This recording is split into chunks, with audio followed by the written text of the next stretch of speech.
amigas, amigos. Hindi natin ito binikha. And instant.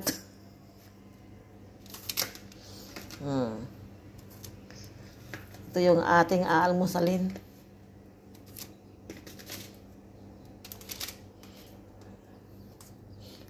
Pangmadali ang luto.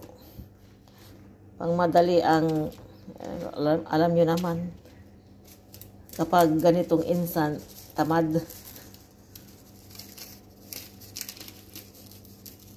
Lagyan na lang natin ng sesame. Lagyan na natin sa oven agad. Bantayan natin at baka masunog. Dahil ilang beses na akong nagganito, sunog.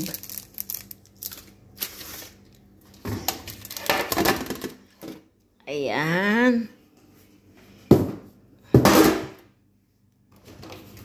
Oh, tamang-tama yung kanyang init.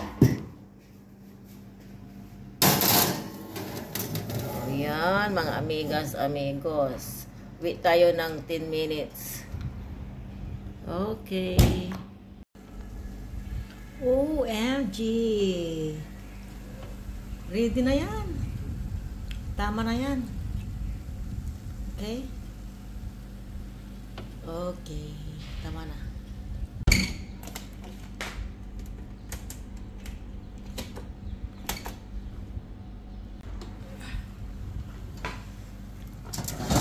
Wow. Talaga mainit pa rin. Mainit pa rin. Ayan. Mainit pa rin. Ayun. Wow. Oh, diba? Galing. Kain na tayo, mga amigas, amigos. Ready na ang ating potato.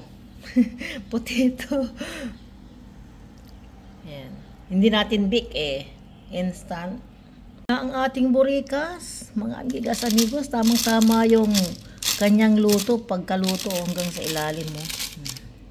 Perfect. So, ayan na po. Oh. Kain na. Kain na po tayo.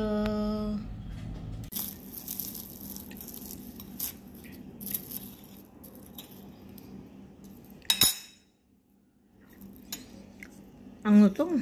Sarap. Ang init-init. May ano pa, umuusok. Sabi nila, ang sarap sa kape. Sa umaga, kagigising ko nga lang. Pero hindi ako nagkakape. Ganito lang. Inom lang ako ng maligamgam na tubig. Tinakpan ko. Para hindi dapuan ng langaw. Sabi ko sa amo ko. Kaya tinakpan ko ito. Kasi meron ding langaw na umaaligid. Grabe yung langaw. Nasa 7th floor na nga tayo nandito pa. Kaya nga may pakpak, sabi ng amo ko. Natawa ako sobra.